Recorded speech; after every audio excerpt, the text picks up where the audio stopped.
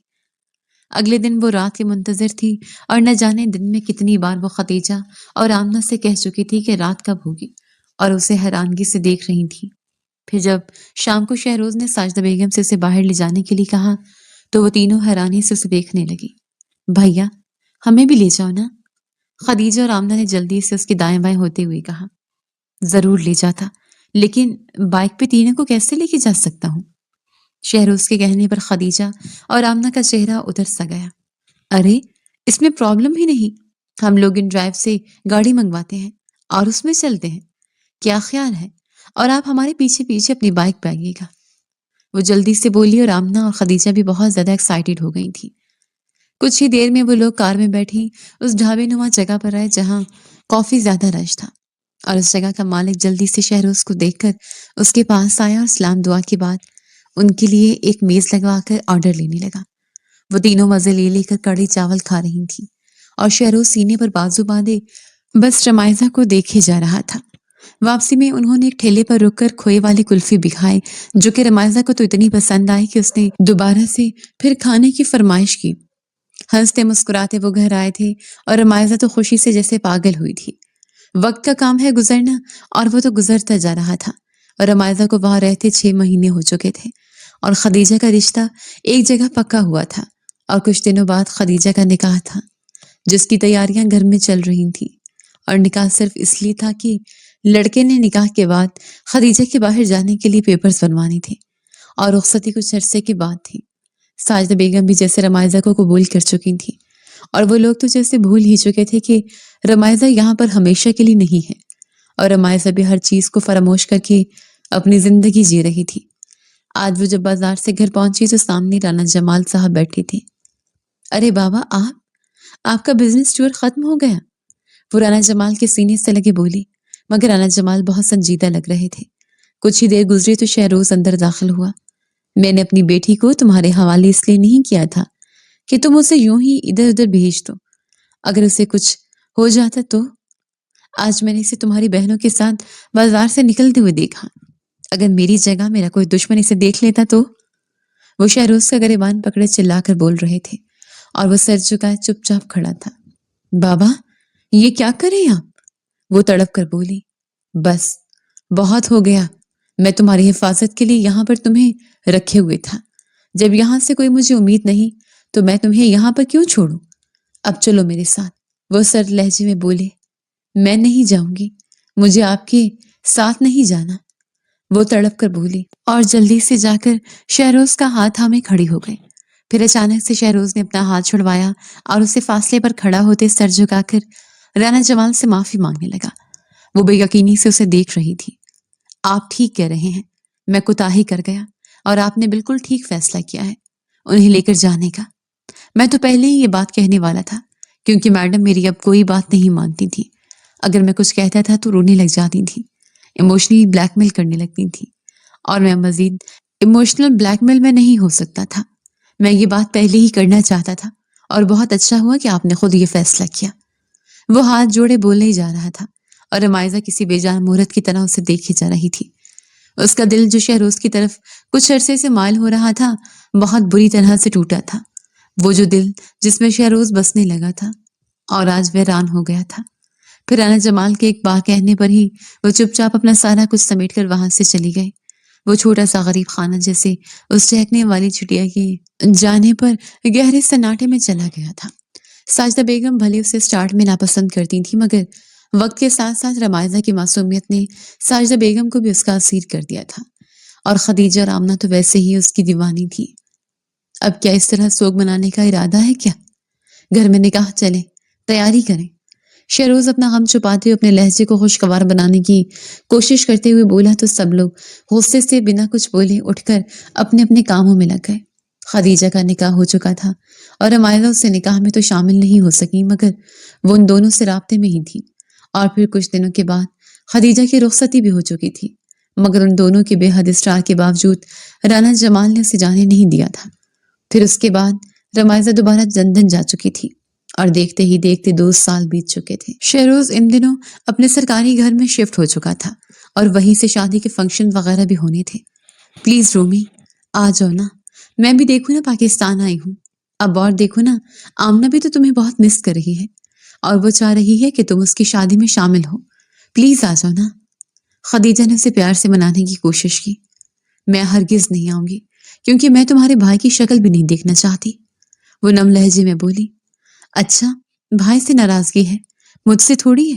Please آ جاؤ نا، دیکھو نا کل مائیوں کی رسم ہے، آمنہ کی اور میری ساری فرینڈز آئیں گی، تم بھی آؤ نا پلیز۔ خدیجہ نے التجا کی تو وہ کچھ سوچتے ہوئے حامی بھر گئی۔ اس نے جب رانا جمال سے بات کی تو وہ چونک اٹھے۔ کوئی ضرورت نہیں ہے وہاں جانے کی، وہ جلدی سے بولے، مگر وہ کافی الجھے ہوئے بھی لگ رہے تھے۔ پلیز بابا، اگر آپ کو لگتا ہے کہ میں شہروز کے لیے وہاں جاؤں گی تو ایسا بالکل بھی نہیں ہے، مجھے اس شخص سے کوئی لینا دینا نہیں ہے، مگر خدیجہ میری دوست ہے اور اس نے مجھے بلایا ہے اور مجھے جانا ہے۔ پلیز اگر آپ نے نہ کی نا تو پھر دیکھیے گا، میں چھپ کر بھی جا سکتی ہوں، آپ جانتے ہیں نا مجھے، وہ دھمکی دیتے ہوئے بولی تو رانا جمال بے بسی سے اسے دیکھنے لگا، اور نہ چاہتے ہوئے بھی انہوں نے اسے رضامندی دے دی تھی، کیونکہ کچھ ہی ہو جائے وہ اپنی بیٹی کی آنکھوں میں آنسو نہیں دیکھ سکتے تھے۔ اگلے دن اس نے اپنے لیے کچھ ڈریسز وغیرہ بوتیک سے فون کر کے منگوا لیے تھے، اور ان ڈریسز کو وہ دیکھ رہی تھی، مگر اسے کوئی بھی پسند نہیں آ رہا تھا۔ پھر اچانک سے اس کی نظر ایک یلو کلر کی ساڑی پر پڑی، جس کے بارڈر پر گولڈن کلر کا کام ہوا تھا۔ اس نے وہ ساڑی پہننے کا فیصلہ کیا۔ ساڑی پہننے کے بعد اس نے اپنے بالوں کا میسی سا جوڑا بنایا اور لائٹ سا میک اپ کرنے کے بعد ایک ہاتھ میں رسٹ واچ اور ایک میں بریسلٹ پہن کر اس نے گلاس وال میں اپنا عکس دیکھا تو وہ خود کو دیکھ کر ہی رہ گئی۔ کتنے عرصے کے بعد وہ یوں تیار ہوئی تھی اور نظر لگ جانے کی حد تک خوبصورت لگ رہی تھی۔ پھر کچھ دیر کے بعد وہ اپنا کلچ اٹھاتے ہوئے باہر نکلی اور ڈرائیور کو آواز دینے لگی، بیٹا زیادہ دیر مت رکنا، مجھے فکر رہے گی، رانا جمال نے کہا۔ وہ محض سر ہلاتی ہوئی باہر نکل گئی۔ کچھ دیر بعد گاڑی ایک چھوٹے سے مگر خوبصورت بنگلے کے سامنے رکی۔ وہ بنگلہ برقی کمکم اس سے جگمگ کر رہا تھا۔ وہ دھیرے سے قدم اٹھاتی ہوئی اندر آئی تو نگاہیں خدیجہ اور آمنہ میں سے کسی کو ڈھونڈ رہی تھیں۔ پھر اس سے پہلے اس کے نگاہ ان میں سے کسی کو ڈھونڈ پاتی کہ اچانک سے وہ کسی سے ٹکرائی، اور اس سے پہلے کہ گرتی جلدی سے مضبوط باہیں اسے تھام چکی تھیں۔ شہروز جو اپنے دھیان میں موبائل پر بات کرتے ہوئے باہر سے اندر آ رہا تھا کہ ایک دم سے یلو ساڑی میں ملبوس کسی لڑکی سے ٹکرایا، اور اس سے پہلے کہ وہ گرتی وہ جلدی سے اسے باہوں میں تھام گیا، اور نگاہ جب اس کے چہرے پر پڑی تو جیسے پلٹنا ہی بھول گئی، اور دل کی دھڑکن تو گویا کانوں میں سنائی دے رہی تھی۔ بلا شبہ وہ وہی تھی جس نے پچھلے 2 سال سے اس کا چین سکون لوٹ لیا تھا، اور آج وہ 2 برس کے بعد پھر سے اس کے سامنے تھی۔ رمائزہ نے ڈرتے ڈرتے آنکھ کھولی تو خود کو اس کی باہوں میں دیکھتے ایک پل کے لیے وہ بھی جیسے ساکت رہ گئی، پھر وہ اس طرح اس سے دور ہوئی جیسے گویا کسی جلتے انگارے کو چھو لیا ہو۔ پھر وہ اس کی سائڈ سے ہوتی آگے بڑھی اور سامنے ہی اسے خدیجہ نظر آ گئی۔ دونوں ایسے ملی تھی جیسے برسوں پرانی سہیلیاں بچھڑی ہوئی ملتی ہیں۔ اور پھر خدیجہ اسے لے کر ساجدہ بیگم کے پاس آئی۔ ساجدہ بیگم نے بھی اس کا منہ ماتھا چوم کر کتنی دیر اسے گلے لگائے رکھا۔ پھر خدیجہ اسے لے کر سٹیج پر آ گئی، جہاں آمنہ یلو کلر کے شرارے میں سجی سنوری بیٹھی تھی، اور آمنہ بھی اس سے بہت گرم جوشی سے ملی۔ پھر کچھ دیر بعد وہ فون سننے کے لیے سٹیج سے نیچے اتری، اور جمال صاحب کا فون تھا، اور وہ فون سنتی ہوئی نسبتاً ایک کارنر والے ٹیبل کے پاس رکھی ہوئی چیئر پر بیٹھ گئی، اور فون سننے کے بعد اس سے پہلے کہ وہ اٹھتی کہ اس کی نگاہ ایک لڑکی پہ گئی جو کہ شہروز کا ہاتھ زبردستی تھامے سٹیج پر جا رہی تھی۔ ہاں آپا، کتنے پیارے لگتے ہیں دونوں۔ آپ کو میں نے کل بھی کہا تھا کہ میری مدیحہ ہمارے شہروز کو پسند کرتی ہے اور اس سے شادی کرنا چاہتی ہے۔ آپ نے کچھ جواب ہی نہیں دیا۔ بتائیں نا آپا، کب رکھے منگنی بچوں کی؟ اور مجھے تو ویسے بھی لگ رہا ہے کہ ہمارا شہروز بھی پسند کرنے لگا ہے۔ آپ کو کیا لگتا ہے؟ دیکھیں نا دونوں کتنے اچھے لگ رہے ہیں ایک ساتھ ساتھ۔ ایک عورت کی آواز کانوں سے ٹکرائی۔ اس نے بے اختیار مڑ کر اس عورت کو دیکھا تو وہ شہروز کی ممانی تھی جو اس نے تصویروں میں دیکھ رکھی تھی۔ پھر اس نے دوبارہ سے سٹیج کی جانب دیکھا، جہاں پر شہروز تالیاں بجاتا ہوا مدیحہ کا بھنگڑے میں ساتھ دے رہا تھا۔ رمائزہ کو اپنی آنکھیں جلتی ہوئی محسوس ہوئی۔ وہ غصے سے آگے بڑھی اور ایک ویٹر سے ٹکرا گئی، اور ویٹر کے ہاتھ میں موجود گرم گرم گرین ٹی اس پر گر گئی تھی۔ اس کی چیخوں سے سب لوگ اس کی طرف متوجہ ہوئے۔ وہ اپنے ساڑی کے پلو اور ہاتھ کو جھٹکتی اس پر پھونک مار رہی تھی۔ شہروز تیر کے مانند اس کی جانب بڑھا اور تیزی سے پانی کا جگ اٹھا کر اس کا ہاتھ تھامتے اس پر پانی اڈیلنے لگا۔ میں اندر سے برنول لے کر آتا ہوں۔ آنسو مسلسل بہتے ہوئے اس کے شفاف رخسار کو بھگو رہے تھے۔ آمنہ اور خدیجہ اس کے دائیں بائیں بیٹھی اسے چپ کروانے کی کوشش کر رہی تھیں۔ زیادہ جلن ہو رہی ہے کیا رومی؟ خدیجہ کے پوچھنے پر آنسو میں مزید روانی آ گئی۔ اب وہ ان کو کیا بتاتی کہ اس گرم چائے کی جلن سے زیادہ تو وہ جلن تھی جو شہروز کو کسی اور کے ساتھ دیکھ کر محسوس ہوئی تھی۔ کچھ ہی دیر میں شہروز واپس آیا تو اس کے ہاتھ میں برنول تھی۔ اس نے ہاتھ تھام کر برنول لگانا چاہی تو وہ اپنا ہاتھ کھینچ گئی۔ اس کے یوں ہاتھ کھینچنے پر شہروز نے حیرانگی سے سر اٹھا کر اسے دیکھا۔ میں ٹھیک ہوں، میں گھر جا کر لگا لوں گی، میرا ڈرائیور ہے باہر ہی کھڑا ہے، میں جاتی ہوں، وہ کہتے ہوئے اٹھ کھڑے ہوئے۔ ارے بیٹا، تمہاری ساڑی بھی گیلی ہے، سردی بھی بہت زیادہ ہے، تو ایسا کرو کپڑے چینج کر لو بیٹا، خدیجہ اور آمنہ کے کپڑوں میں سے کوئی پہن لو۔ ساجدہ بیگم نے کہا، نہیں آنٹی، اس کی کوئی ضرورت نہیں ہے، میں ٹھیک ہوں۔ اچھو، بولتے ہی اسے چھینک آئی۔ دیکھا، ہو جائے گا نا زکام، میں جانتی ہوں نا کتنی نازک مزاج ہو۔ جاؤ میرا بچہ، جا کر کپڑے چینج کرو، پھر چلے جانا گھر، اور کھانا بھی میں اندر بھیجتی ہوں۔ ساجدہ بیگم نے محبت بھرے انداز میں کہا تو وہ انہیں انکار نہ کر پائی، اور خدیجہ اور آمنہ اسے لے کر اپنے کمرے میں آ گئی۔ کپڑے چینج کرنے کے بعد وہ گمسم سے صوفے پر بیٹھی تھی، اور آمنہ خدیجہ باہر مائیوں کی رسم کے لیے گئی ہوئی تھی۔ دروازہ ناک ہونے پر اس نے چونک کر دیکھا تو دروازے پر شہروز ٹرے تھامے کھڑا تھا۔ کمال ہے ایس ایس پی صاحب، میرے لیے ٹرے سجا کر لائے ہیں۔ اس کا لہجہ کاٹ دار تھا۔ شہروز نے چپ چاپ ٹرے ٹیبل پر رکھی اور اس کے سامنے والے صوفے پہ بیٹھ گیا۔ کیسی ہیں آپ؟ کیسی لگ رہی ہوں؟ اس کے سوال پر الٹا سوال کرتے ہوئے تلخ لہجے میں بولی، ہمیشہ کی طرح جیسی ہیں آپ، کھلی کھلی سی حسین۔ وہ اسے گہری نگاہوں سے دیکھتے ہوئے بولا، اچھا لگا آپ کے منہ سے تعریف سن کر۔ خیر، اپنے کریئر کا آغاز کر چکی ہوں، بہت جلد آپ کو میرے اس کریئر کی ایک جھلک دکھائی دے گی۔ مجھے امید ہے آپ مجھے خراج تحسین پیش کرنے ضرور آئیں گے۔ میرے بارے میں لوگ کہتے ہیں کہ میں جہاں قدم رکھتی ہوں لوگوں کی سانسیں روک دیتی ہوں۔ اب میں نے بھی ارادہ کیا ہے کہ میں لوگوں کے دلوں پر راج کروں گی، کیونکہ جس کے دل پر راج کرنا چاہتی تھی اس نے اپنے دل میں جگہ ہی نہیں دی۔ وہ منی خیز انداز میں بولی تو شہراز اس کے انداز پر الجھ سا گیا، مگر پھر سر جھٹک کر اٹھ کھڑا ہوا۔ آج بھی نگاہیں ملا کر بات نہیں کر پاتے آپ؟ دل میں چور ہے کیا؟ اسے یوں نگاہیں چراتے دیکھ کر وہ تلخ لہجے میں بولی تو وہ گہرا سانس بھرتا واپس پلٹ کر اسے دیکھنے لگا۔ لندن سے خاص طنز کا ڈپلومہ کر کے آئی ہیں کیا؟ وہ ہلکے پھلکے انداز میں بولا۔ ارے ہاں، ایک بات تو کہنے ہی بھول گئی، ابھی ابھی آپ کی منگیتر کو دیکھا تھا، مدیحہ جی کو۔ کافی اچھی جوڑی ہے آپ کی، بالکل میڈ فار ایچ ادر، جیسے عام سے لوگ ہوتے ہیں آپ بھی عام سے، ویسے وہ بھی عام سے، بالکل ایک دوسرے کے ساتھ پرفیکٹ لگتے ہیں آپ۔ مجھ جیسی خاص لڑکی کو آپ ڈیزرو کرتے ہی نہیں تھے۔ وہ انتہائی کڑوے لہجے میں بولی اور شہروز اسے کچھ پر خاموش نگاہوں سے دیکھتا رہا، پھر لب بھیج کے واپس پلٹ گیا۔ کچھ دیر کے بعد وہ ڈرائیور کے ساتھ گھر چلی گئی تھی، مگر پورا راستہ وہ روتی رہی اور یہاں تک کہ رات بھر بھی اس کا تکیہ آنسوں سے بھیگتا رہا تھا۔ دل کو کہیں چین نہیں تھا۔ او مائی گاڈ بھیا، یہ دیکھیں میگزین میں ہماری رومی کی تصویریں ہیں۔ شہروز جو ابھی ابھی آج کے فنکشن کے لیے ہوٹل میں ساری تیاریاں کروا کر گھر پہنچا تھا کہ آمنہ چہکتے ہوئے اسے ایک میگزین دکھا کر بولی۔ اس نے جب اس کے فرنٹ پیج پر دیکھا تو وہاں بلیک کلر کی سلیو لیس اور بیک لیس میکسی میں اپنے حسن کے جلوے بکھیرتی رمائزہ کی تصویر لگی تھی۔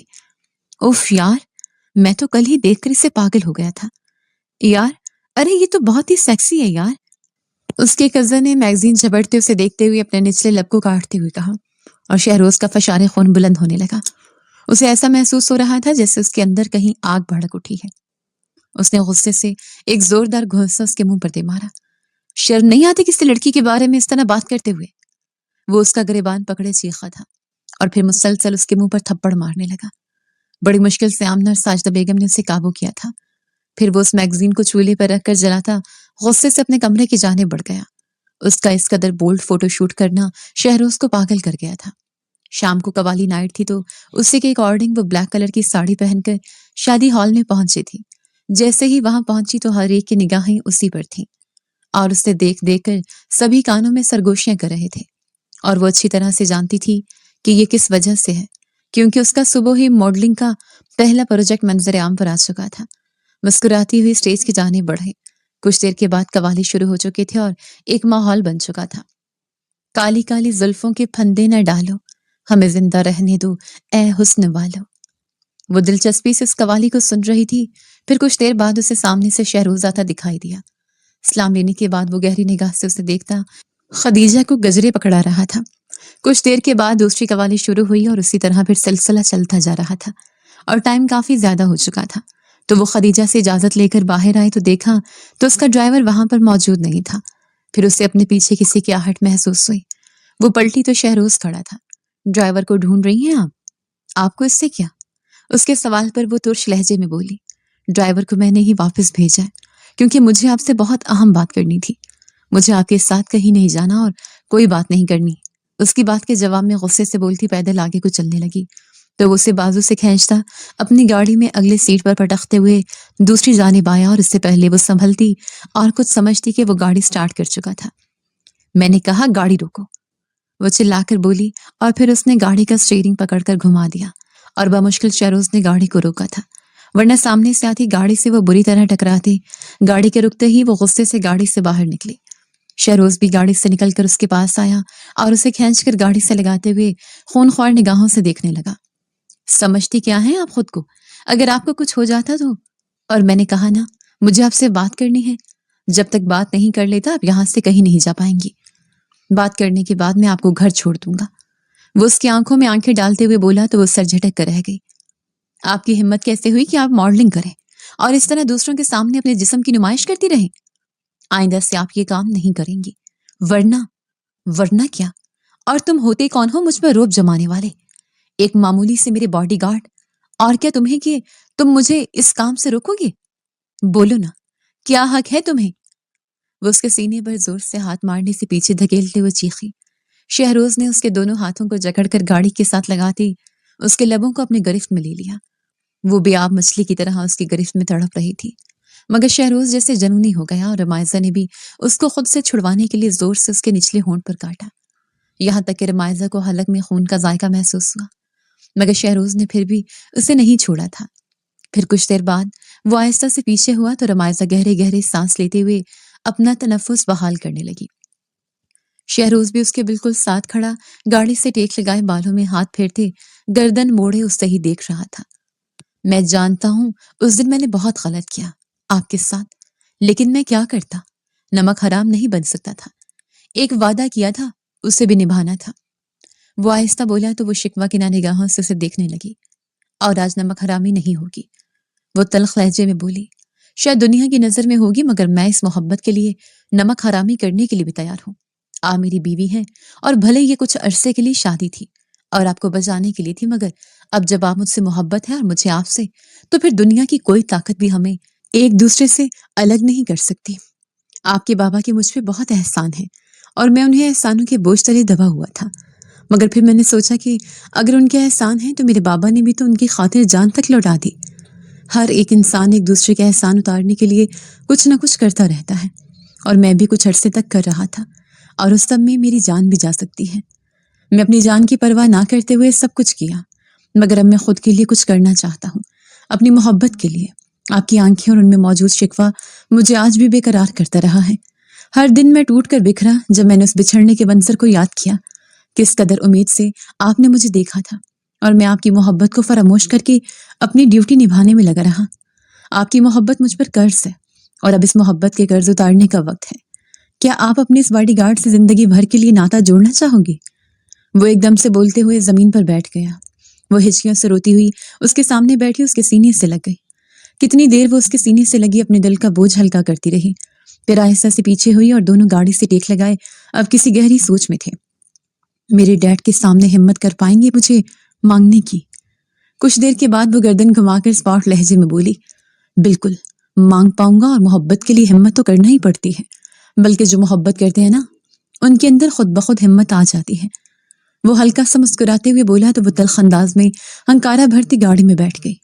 وہ بھی گہرا سانس بھرتا ہوا دوسری طرف آ کر گاڑی سٹارٹ کر چکا تھا۔ گاڑی جیسے ہی مینشن کے اندر داخل ہوئی تو وہ اس کے ساتھ چلتا ہوا اندر اور لاؤنج میں بیٹھے رانا جمال اسے دیکھ کر چونک گئے۔ تمہاری ہمت کیسے ہوئی یہاں آنے کی؟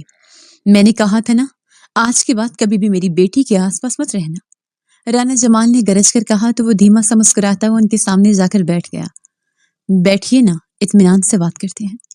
تمہاری اتنی ہمت کہ تم میرے سامنے اس طرح بیٹھو گے؟ تم بھول رہے ہو کہ تمہاری اوقات کیا ہے، ایک معمولی سے گارڈ ہو تم۔ وہ چیخ کر بولے، میری اوقات کی بات تو مت ہی کیجیے، میں بھی آپ ہی کی برابری کا ہوں، اس لیے آپ کے سامنے بیٹھا ہوں، آخر آپ کا داماد ہوں۔ بھول گئے آپ کہ آپ نے خود اپنی بیٹی کی شادی مجھ سے کروائی تھی؟ وہ طنزیہ انداز میں بولا تو رانا جمال نے مٹھیاں بھینچ کر اسے دیکھا۔ مجھے پتا ہوتا کہ تم اتنے احسان فراموش اور نمک حرام ہو تو کبھی بھی ایسا نہیں کرتا، اور تمہیں شرم نہیں آتی؟ تمہارے لیے کیا نہیں کیا میں نے، اس مقام پر اگر تم ہو تو میری وجہ سے۔ اتنا احسان مت جتلائی رانا صاحب، میرے سر پر آپ نے ہاتھ اس لیے رکھا کیونکہ میرے باپ نے آپ کی خاطر اپنی جان قربان کر دی، اور آپ نے اس کے بدلے مجھے کچھ بننے میں مدد کی، وہ بھی اس حد تک کہ مجھے پارٹ ٹائم جاب دے دی گئی۔ میرے اوپر آپ کا بس اتنا ہی احسان ہے، ورنہ جو کچھ میں ہوں اپنی ماں کی دعاؤں اور اپنی محنت اور اللہ کے فضل سے ہوں۔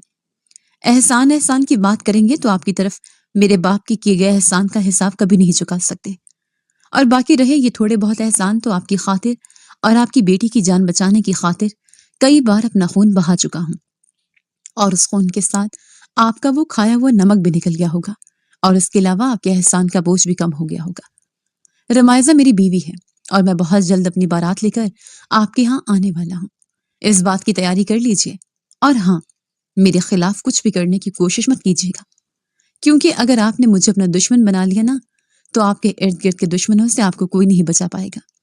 وہ بولتا ہوا اٹھ کھڑا ہوا اور ایک نظر رمائزہ پر ڈالی جو کہ چپ چاپ کھڑی بس انہیں دیکھ رہی تھی۔ اس کے جانے کے بعد رانا جمال نے خونخوار نظروں سے رمائزہ کی طرف دیکھا۔ اپنے کمرے میں جاؤ اور آئندہ سے تم اس لڑکے سے کبھی نہیں ملو گی، وہ دھاڑ کر بولے۔ کیوں بابا؟ وہ میرے شوہر ہیں اور میں ان سے ضرور ملوں گی، وہ اطمینان سے کہتے ہوئے اپنے کمرے کی جانب بڑھ گئی۔ رانا جمال نے مٹھیاں بھینچ کر اپنا غصہ کنٹرول کیا اور پھر ایک نمبر ملا کر موبائل کان کو لگایا۔ شمس، تمہاری اور میری دشمنی اب ختم ہو جانی چاہیے، کیونکہ میرا اور تمہارا دشمن اب ایک ہے، اور وہ ہے SSP شہروز۔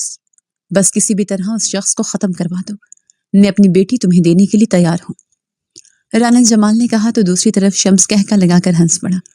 ارے SSP کا دشمن بنا رہا ہے مجھے تاکہ اس شہر میں میرا رہنا محال ہو جائے؟ اپنا کام کہیں اور سے نکالو۔ جمال بابو، میرا کوئی دشمن نہیں ہے وہ اب، کیونکہ اس نے شمس کو بڑے برے کیس سے پھنسنے سے بچایا تھا۔ اگر وہ نہ ہوتا نا تو شمس آج جیل کے سلاخوں کے پیچھے ہوتا، اور شمس کوئی پنگا نہیں لے گا SSP سے۔ تجھے نہیں پتا کہ وہ کیا چیز ہے، تمہارے خاتمے میں ایسے ایسے جرم ڈالے گا نا کہ تم سوچ بھی نہیں سکتے۔ میری مان اور اپنی بیٹی رخصت کر دے، ویسے بھی جتنی عیش تیرے گھر کر رہی ہے نا اتنی وہاں بھی کرے گی۔ اتنا بڑا بنگلہ ہے اور اس کے مزید ترقی کے چانسز ہیں، اور پھر زندگی بھر پینشن بھی لگے گی۔ اور شمس تمہارے جیسا بے وقوف نہیں ہے کہ پولیس والے سے دشمنی لے گا۔